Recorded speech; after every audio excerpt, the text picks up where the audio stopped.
Hi hello, എല്ലാവരും സുഖമായിരിക്കുന്നുല്ലോ അല്ലേ?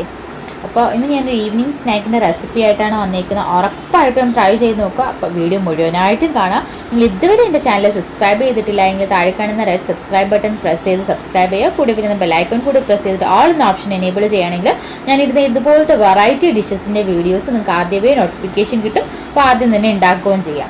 അപ്പോൾ ഞാനിവിടെ ഒരു ബൗളിലേക്ക് 1 കപ്പ് ആട്ടപ്പൊടിയാണ് എടുത്തേക്കുന്നത്. അതിനൊന്ന് അരിച്ചെടുക്കുന്നുണ്ട്. നിങ്ങൾക്ക് വേണമെങ്കിൽ മൈദ തന്നെ മുഴുവനായിട്ട് യൂസ് ചെയ്യാം. ഞാനൊരു 1/2 കപ്പ് മൈദയും കൂടി ഇട്ട് കൊടുക്കുന്നുണ്ട്. അപ്പോൾ നിങ്ങൾക്ക് 1.5 കപ്പ് മൈദ വേണമെങ്കിൽ അങ്ങനെ തന്നെ യൂസ് ചെയ്യാം. പിന്നെ ഞാനിവിടെ കുറച്ച് ആട്ടയും കൂടുതൽ ആട്ടയും കുറച്ച് മൈദ എടുക്കുന്നതേ ഉള്ളൂ. കാരണം ആട്ടയാണല്ലോ കൂടുതൽ ഹെൽത്തി, മൈദ അത്ര ഹെൽത്തി ആയിട്ടുള്ള സംഭവമല്ലല്ലോ. അപ്പം ഒരു നുള്ളി ഉപ്പിട്ട് കൊടുക്കുക. അങ്ങനെ 1 ടീസ്പൂൺ പഞ്ചസാര, 1 ടീസ്പൂണോളം തന്നെ 1 ടീസ്പൂൺ വേണ്ട 1/2 ടീസ്പൂണോളം നമ്മുടെ ഈസ്റ്റ്, ഡ്രൈ ഈസ്റ്റ്, ഇൻസ്റ്റൻറ്റ് ഈസ്റ്റാണ് ഞാൻ എടുത്തേക്കുന്നത്. ഇതുകൂടെ ഇട്ടിട്ടൊന്ന് മിക്സ് ചെയ്ത് എടുക്കുക. എന്നിട്ട് ചെറു ചൂടുള്ള പാൽ ഒഴിച്ചിട്ട് വേണം ഒന്ന് കുഴച്ചെടുക്കാൻ. വലിയ ചൂടുള്ള പാലായാലും കുഴപ്പമില്ല, വെള്ളമായാലും കുഴപ്പമില്ല, അതൊക്കെ നിങ്ങളുടെ ഇഷ്ടമാണ് കേട്ടോ. പാലിൽ കുഴയ്ക്കുമ്പോൾ ഇച്ചിരി കൂടെ ടേസ്റ്റ് ഉണ്ടാകും. അപ്പോൾ അതുകൊണ്ടാണ് പാലിൽ കുഴയ്ക്കാൻ പറഞ്ഞത്. വെള്ളമായാലും കുഴപ്പമൊന്നുമില്ല. പിന്നെ ഒരുപാട് ചൂട് പാടില്ല, കാരണം നമ്മുടെ ഈസ്റ്റ് ചത്തുപോകും, അത് പൊന്തി വരത്തില്ല. അപ്പം ചെറു ചൂടുള്ള വെള്ളത്തിൽ തന്നെ കുഴച്ചെടുക്കുക. ഞാനിപ്പം കുഴച്ചത് കുറച്ച് കൂടിപ്പോയിട്ടുണ്ട്. ഞാൻ 2 കപ്പോളം 1.5 കപ്പോളം 1.5 അല്ല 2 കപ്പോളം ആട്ട എടുത്തിട്ടുണ്ട്. കാരണം വെള്ളം ഒഴിച്ചത് കൂടിപ്പോയിട്ട് ആട്ട കുറച്ച് കൂടുതൽ ഇട്ടിട്ടുണ്ട്. അപ്പോൾ 1 ടീസ്പൂൺ സൺഫ്ലവർ ഓയിൽ അല്ലെങ്കിൽ ഏതെങ്കിലും റിഫൈൻഡ് ഓയിൽ ഒഴിച്ച് ഒന്നുകൂടി ഒന്ന് കുഴച്ച് വയ്ക്കുക. വെളിച്ചെണ്ണ യൂസ് ചെയ്യരുത് എന്ന് ഞാൻ പറയുന്നില്ല, വെളിച്ചെണ്ണ യൂസ് ചെയ്യാം കേട്ടോ. വെളിച്ചെണ്ണ ആയാലും കുഴപ്പമൊന്നുമില്ല. അങ്ങനെ 1 മണിക്കൂർ റെസ്റ്റ് ചെയ്യാൻ വയ്ക്കുക. ഇനി അടുത്ത പരിപാടി തുടങ്ങാം നമുക്ക്. അപ്പോൾ ഞാനിവിടെ 1 ഉരുളക്കിഴങ്ങാണ് എടുത്തേക്കുന്നത്. ഞാൻ ഇച്ചിരി വലുതാണ് എടുത്തേക്കുന്നത്. ചെറിയ ഉരുളക്കിഴങ്ങാണെങ്കിൽ 2 ഉരുളക്കിഴങ്ങ് എടുക്കണം. പിന്നെ 3 ചെറിയ സബോളയാണ് ഞാൻ എടുത്തേക്കുന്നത്. നിങ്ങൾ വലിയ സബോളയാണെങ്കിൽ 2 എടുത്താൽ മതി. പിന്നെ 1 പച്ചമുളകും, 1 ടീസ്പൂൺ ഇഞ്ചിയും, 1 ടീസ്പൂൺ തന്നെ വെളുത്തുള്ളി ചതച്ചതുകൊണ്ട് എടുത്തേക്കുന്നത്. ഞാനൊരു പാൻ അടുപ്പത്ത് വെച്ചിട്ടുണ്ട്. അതിലേക്ക് കുറച്ച് എണ്ണ ഒഴിച്ചിട്ട് നമ്മുടെ ഉള്ളി ആദ്യം ഇട്ട് നന്നായിട്ടൊന്ന് വഴറ്റിയെടുക്കുക. ഇച്ചിരി ഒന്ന് വാടി വരുമ്പോഴേക്കും, അത്രയും വാടണ്ട, ജസ്റ്റ് ഒന്ന് എണ്ണയിലൊന്ന് മിക്സായി കഴിഞ്ഞിട്ട് പിന്നെ നമ്മൾ കുറച്ച് ഉപ്പിട്ട് കൊടുക്കുന്നുണ്ട്. ഉപ്പിട്ട് കഴിഞ്ഞാൽ നമ്മുടെ ഉള്ളി പെട്ടെന്ന് വാടി കിട്ടും. അപ്പോൾ അതിന് വേണ്ടിയിട്ടാണ് ഉപ്പിട്ട് കൊടുക്കണം. ആവശ്യത്തിന് ഇട്ട് കൊടുക്കട്ടെ, ഒരുപാട് ഇടണ്ട, ആവശ്യത്തിന് ഇട്ട് കൊടുത്താൽ മതി. അപ്പം ഇതിനെ ഒന്ന് വഴറ്റിയെടുക്കുക. ഉള്ളി ഒന്ന് വാടി വരുമ്പോഴേക്കും നമ്മുടെ വെളുത്തുള്ളിയുടെ ഇഞ്ചിയുടെയും പേസ്റ്റ് ഇട്ട് കൊടുക്കണം. അതിപ്പോഴും ഇട്ട് കൊടുത്താലേ ആ പച്ച മണം ഒന്ന് മാറത്തുള്ളൂ. എണ്ണയിൽ കൊണ്ടൊന്ന് മൂത്ത് വരുമ്പോഴേ പച്ച മണം ഒന്ന് മാറത്തുള്ളൂ. അപ്പോൾ രണ്ടും കൂടെ ഒരുമിച്ച് ചതച്ച് വേണമെങ്കിലും ചേർക്കാം. ഞാൻ പിന്നെ സെപ്പറേറ്റ് ആയിട്ട് ചേർക്കുന്നുള്ളൂ കേട്ടോ. ഇനി നമുക്കിതൊന്ന് വഴറ്റി കഴിഞ്ഞിട്ട് നമ്മൾ എടുത്ത് വെച്ചേക്കുന്ന പച്ചമുളക് ഇട്ട് കൊടുക്കാം. പച്ചമുളകും കൂടി ഇട്ട് കൊടുത്ത് ഒന്ന് നന്നായിട്ട് വഴറ്റിയെടുക്കുക. നമ്മുടെ ഉള്ളി ഒന്ന് വാടി കഴിയുമ്പോഴേക്കും നമ്മുടെ പൊട്ടറ്റോ ഇട്ട് കൊടുക്കാം. പൊട്ടറ്റോ നമുക്ക് വേണമെങ്കിൽ അവിച്ചാണ് ചേർക്കുന്നത്. നല്ല വേവിച്ചാണ് ചേർക്കുന്നതെങ്കിൽ ഒരുപാട് ഇട്ട് നമ്മൾ വേവിക്കേണ്ട. നമ്മളെ ഉള്ളി നല്ല വെന്തതിന് ശേഷം ഇത് ഇട്ടാൽ മതി. ഞാനിപ്പം വേവിക്കാണ്ടാണ് ഇട്ട് കൊടുക്കുന്നത്. അപ്പം ഞാൻ കുറച്ച് വെള്ളം ഒഴിച്ച് ഇതിനൊന്ന് വേവിച്ചെടുക്കുന്നുണ്ട്. അപ്പോൾ വെള്ളം ഒഴിച്ച് ഒരു 5-10 മിനിറ്റോളം നമ്മൾ അടച്ച് വെച്ച് നല്ല വൃത്തിയായിട്ട് നമ്മുടെ ഉരുളക്കിഴങ്ങ് അങ്ങ് വെന്ത് വരും, നല്ല എന്താ പറയുക, ഉടഞ്ഞു വരണം. ആ ഒരു പരുവം വരെ വേവിച്ചെടുക്കുക. അപ്പോൾ ഇത് നമുക്ക് വേണമെങ്കിൽ ഉരുളക്കിഴങ്ങിന് നേരത്തെ തന്നെ നമുക്ക് അവിച്ചെടുത്തിട്ട് നല്ലവണ്ണം അവിച്ചെടുത്തിട്ട് ഇതിൽ ചേർത്ത് കൊടുക്കുകയും ചെയ്യാം. നമ്മൾ ആ വെള്ളമൊക്കെ വറ്റിയിട്ടുണ്ട്. ഇനി ഒരു 1/4 ടീസ്പൂൺ മഞ്ഞൾപ്പൊടി, 1 ടീസ്പൂൺ മുളക് പൊടി, 1 നുള്ള് കുരുമുളക് പൊടി വേണമെങ്കിൽ ഇട്ടാൽ മതി കേട്ടോ. ഞാൻ പിന്നെ ഇതുപോലുള്ള എല്ലാ കറിയിലും കുരുമുളക് പൊടി ചേർക്കാറുണ്ട്, അതുകൊണ്ടാണ് ഇടുന്നത്. നിങ്ങൾക്ക് വേണമെങ്കിൽ ഇട്ടാൽ മതി, ഇല്ലെങ്കിൽ മുളക് പൊടി മാത്രം ഇട്ടാലും മതി കേട്ടോ. അതൊന്ന് വഴറ്റിയിട്ട് നമ്മുടെ മിക്സ് എല്ലാം കൂടി ഒന്ന് യോജിപ്പിക്കുക. വെള്ളം അത്രയും വറ്റിയിട്ട് നമ്മൾ ഇത് ഇടാൻ നിൽക്കരുത്. വെള്ളം ഒരിച്ചിരി ഉള്ളപ്പോൾ തന്നെ നമ്മുടെ മസാല ഇട്ട് കൊടുക്കുക. ഇതൊന്ന് വഴഞ്ഞ് വരുമ്പോഴേക്കും നമുക്ക് 2 ടീസ്പൂൺ ടൊമാറ്റോ സോസ് ഒഴിച്ചു കൊടുക്കാം. ടൊമാറ്റോ സോസ് എങ്ങനെയാണ് ഉണ്ടാക്കുന്നതെന്ന് ഞാൻ വീഡിയോ ഇട്ടിരുന്നു. അപ്പോൾ ടൊമാറ്റോ സോസ് കടയിൽ നിന്ന് ഇപ്പോൾ വാങ്ങാനുള്ളൊരു സമയമില്ല, അത് കിട്ടണില്ല എന്നുണ്ടെങ്കിൽ നമുക്ക് വീട്ടിൽ തന്നെ ഉണ്ടാക്കിയെടുക്കാവുന്നതാണ്. അപ്പം pinkies cooking world tomato sauce എന്ന് അടിച്ചു കൊടുത്താൽ റെസിപ്പി കിട്ടും കേട്ടോ. അപ്പോൾ അത് നോക്കിയിട്ട് ടൊമാറ്റോ സോസ് ഉണ്ടാക്കിയാൽ മതി. പിന്നെ ടൊമാറ്റോ സോസ് ഒഴിക്കുന്നതാണ് ടേസ്റ്റ്.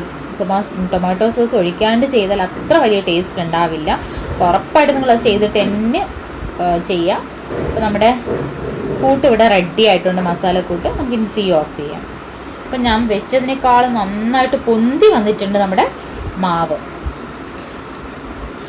ഒരു മണിക്കൂർ കൃത്യമായിട്ട് നമ്മൾ റെസ്റ്റ് ചെയ്യാൻ വെക്കണം കേട്ടോ. 1 മണിക്കൂർ തന്നെ വെക്കുക.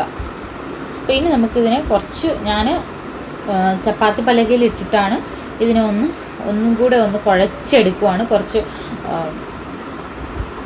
മൈദപ്പൊടിയൊക്കെ തൂറ്റി കൊടുത്തിട്ട് മൈദയോ ആട്ടയോ തൂറ്റി കൊടുക്കാം നമുക്ക്. ഞാനിവിടെ ആട്ടയാണ് എടുത്തേക്കുന്നത്. അപ്പോൾ ഇത് നന്നായിട്ടൊന്ന് കുഴച്ചെടുക്കാം ഒന്നും കൂടി. അപ്പം എനിക്കിവിടെ 2 സ്നാക്ക് ഉണ്ടാക്കാനുള്ള മാവ് കിട്ടിയിട്ടുണ്ടായിരുന്നു. ഞാനൊരു 2.5 കപ്പ് കൂടുതൽ മാവ് എടുത്തിട്ടുണ്ടായിരുന്നു, കാരണം വെള്ളം ഒഴിച്ചപ്പം ഒരുപാടായിപ്പോയി.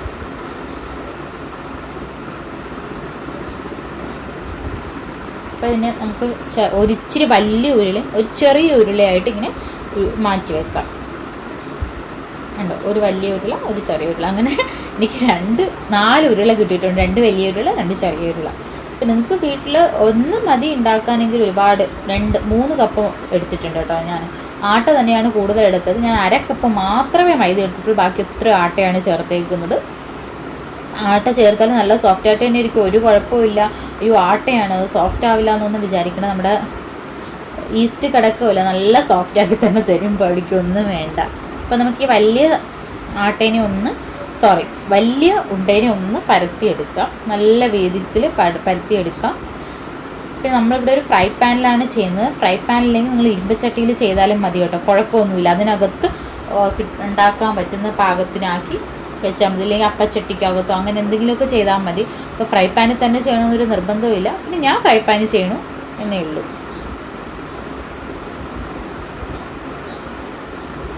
ഫ്രൈ പാൻ ഇല്ലാത്തവരത് ചെയ്യേണ്ടെന്ന് വിചാരിക്കേണ്ട. നമ്മൾ ഏത് പാത്രം എടുത്താലും നന്നായിട്ടൊന്ന് ബട്ടറോ എണ്ണയോ തേച്ച് നല്ല ഗ്രീസ് ചെയ്ത് വെക്കാം. അതിന് മീതെ ഞാൻ നമ്മുടെ പരത്തി വെച്ചത് ഇട്ട് കൊടുത്തിട്ടുണ്ട്. പിന്നെ നമ്മുടെ മസാല കൂട്ടും കൂടി ഇട്ട് കൊടുക്കാം. അപ്പോൾ അതിൻ്റെ പകുതിയോളം മസാല ഞാൻ ഇതിലിടുന്നുണ്ട്. അപ്പോൾ നിങ്ങൾ ഒന്നേ ഉണ്ടാക്കണില്ലെങ്കിൽ മുഴുവൻ മസാല ഇതിൽ തന്നെ ഇട്ടോ കേട്ടോ. ഞാൻ പകുതിയോളം മസാല ഇടുന്നുള്ളൂ. ഇനി നമുക്ക് രണ്ടാമത്തെ നമ്മുടെ ചെറിയ ഉരുളയും കൂടി ഒന്ന് പരത്തിയെടുക്കാം. ഇത് ഒരുപാട് വലുതായിട്ട് പരത്തേണ്ടത്. അത് നമ്മൾ പരത്തുമ്പോൾ ശ്രദ്ധിക്കേണ്ടത്, നമ്മൾ ചപ്പാത്തിക്ക് പരത്തുന്നത് മാതിരി ഒരുപാട് തിന്നുമാക്കേണ്ട എന്നാൽ ഒരുപാട് തിക്കുമാക്കാണ്ട് ഒരു എന്താ പറയുക, നമ്മൾ ചപ്പാത്തിക്ക് പരത്തുന്നത് തന്നെയാണ് പരുവം, അങ്ങനെ പരത്തിയെടുത്താൽ മതി. ഇനി നമ്മുടെ ഈ ചെറിയ ഇതിന് നമ്മൾ അതിൻ്റെ മീതത്തോട്ട് വെച്ച് കൊടുക്കുവാണ്. എല്ലാം ഒന്ന് ലെവലാക്കി നല്ലവണ്ണം ക്ലോസ് ചെയ്ത് വെക്കുക.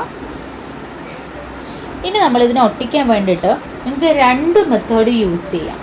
ഒന്നുകിൽ നിങ്ങൾക്ക് കുറച്ച് വെള്ളം എടുത്തിട്ട് ഇങ്ങനെ ആ പുറത്തൂടെ ഒന്ന് തടകി കൊടുക്കാം, ഇല്ലെങ്കിൽ കുറച്ച് എഗ് വൈറ്റ് എടുത്തിട്ട് പുറത്തൊന്ന് തടകിയിട്ട് ഇതുപോലെ ഒട്ടിച്ചെടുക്കാം. അപ്പോൾ ഞാനിവിടെ വെള്ളമാണ് എടുത്തേക്കുന്നത്, കാരണം എൻ്റെ കയ്യിൽ മുട്ടയില്ല, അതുകൊണ്ടാണ് ഞാൻ അങ്ങനെ ചെയ്തത്. നിങ്ങളുടെ കയ്യിൽ മുട്ട ഉണ്ടെങ്കിൽ അങ്ങനെ ചെയ്താൽ മതി കേട്ടോ, അതായിരിക്കും കുറച്ചുകൂടി ടേസ്റ്റ്. ആ ഒരു സൈഡൊക്കെ നല്ലൊരു ഇതായിരിക്കും. അപ്പോൾ അതുകൊണ്ട് അങ്ങനെയും ചെയ്യാം.